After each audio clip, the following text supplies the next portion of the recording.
श्री कृष्ण गोविंद हरे मुरारे, हे नाथ नारायण वासुदेवा। उत्तानपाद जी महाराज की दो पत्नियां हैं, एक सुनीति और एक सुरुचि। सुनीति जी से हुए ध्रुव और सुरुचि से हुए उत्तम। ये भी जीव की कथा है, ध्यान से समझो। आपने ध्रुव की कथा तो सुनी होगी, माताएं अपने बच्चों को भी सुनाती ध्रुव प्रहलाद की कथाएं कि तुम अच्छे बनना, संस्कारी बनना। देखो ध्रुव ने अपनी माता का कहना माना तो परमात्मा मिल गए।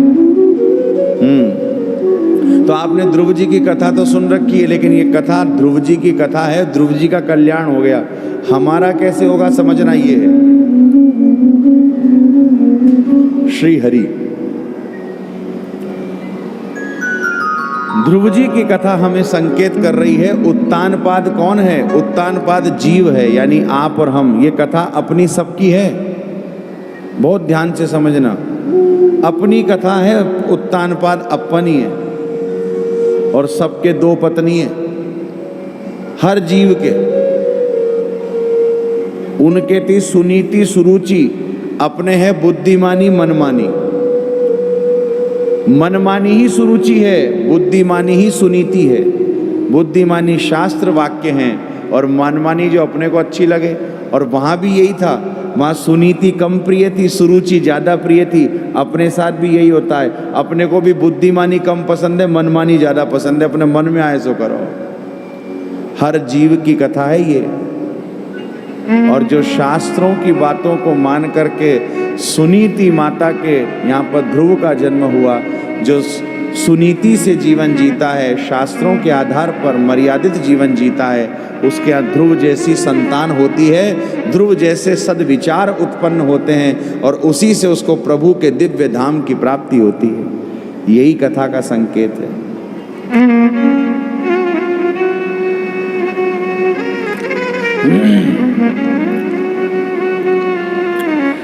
ध्रुव जी महाराज को पिता ने गोदी में बैठने नहीं दिया,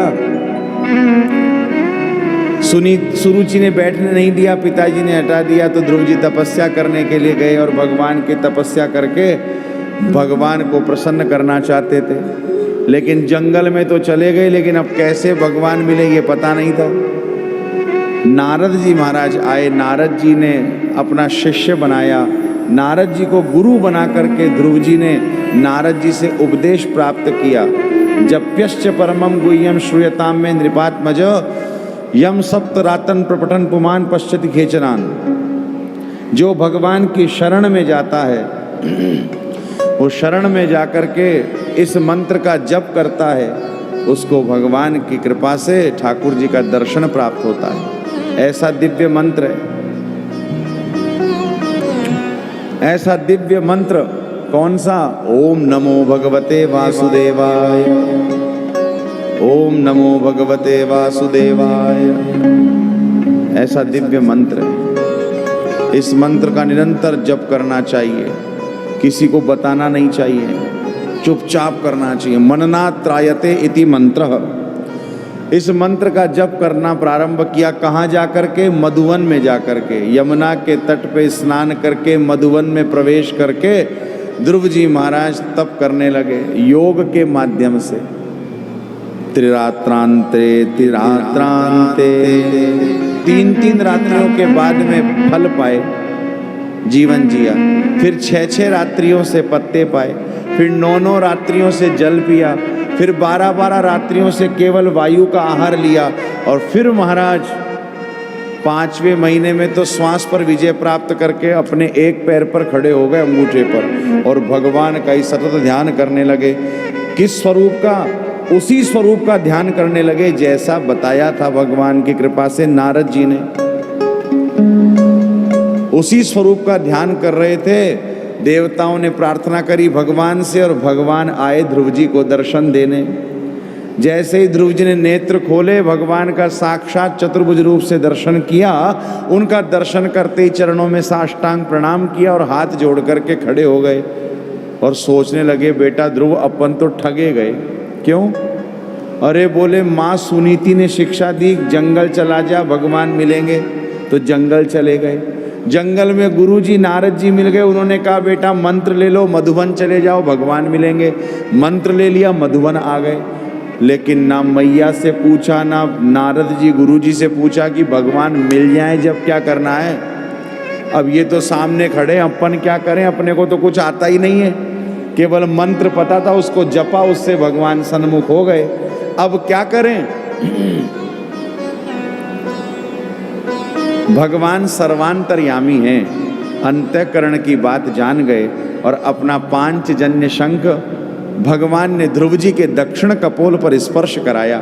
जैसे ही सीधे गाल पर शंख स्पर्श कराया, 4 वेद 6 शास्त्र 18 पुराण कंठस्थ हो गए ध्रुव जी को।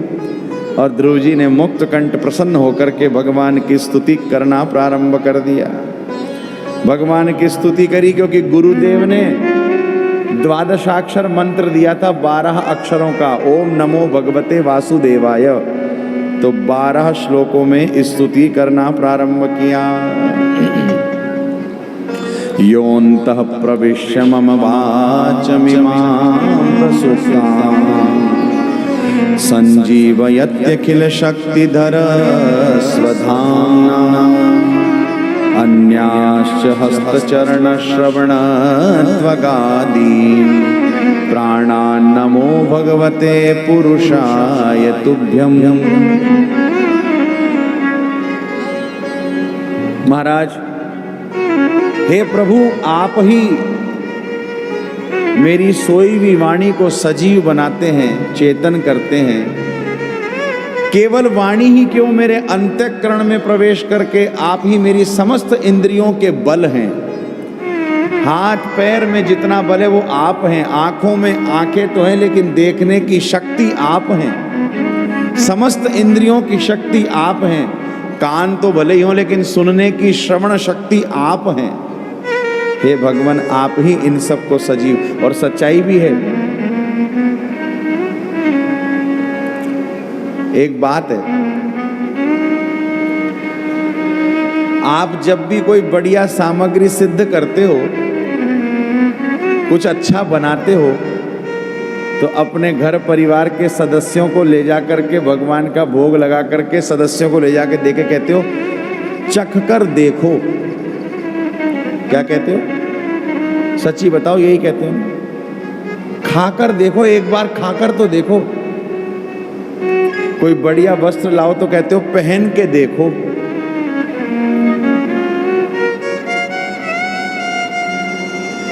किसी से नाराज जाओ तो कहते हो हमसे बात करके देखना तुम, अब हम बताएंगे तुम्हें। ऐसा ही होता है ना। देखने का कार्य तो आंखों का है, फिर ये खा के देखो, पहन के देखो, बात करके देखो। ये देखो कौन है? ये देखो ही है जो ध्रुव जी कह रहे हैं। ये देखो ही है वो शक्ति जो हमारे अंतःकरण में प्रवेश करके परमात्मा स्वरूप विद्यमान है। आंखें तो है लेकिन देखने की शक्ति कौन है? ये बल कौन दे रहा है? ये सब भगवान दे रहे हैं। हम भगवान के प्रति कुछ अधिक नहीं कर पा रहे, लेकिन भगवान हम पर फिर भी अनुग्रह कर रहे हैं। अरे यही तो पुष्टि पुरुषोत्तम भगवान की कृपा है। छोटे से आले में भी ले जा कर के बैठा दो और सुबह से शाम तक 24 घंटे में एक बार मिश्री का भोग लगाओ, तो भी वो कभी नहीं कहते कि बेटा तू तो अमरस और माल उड़ा रहा है, रबड़ी और मालपुआ, हमें तू केवल मिश्री भोग धरा रहा है। अपन कितने बड़े कमरे में रहना चाहते हैं और भगवान एक छोटे से आले में।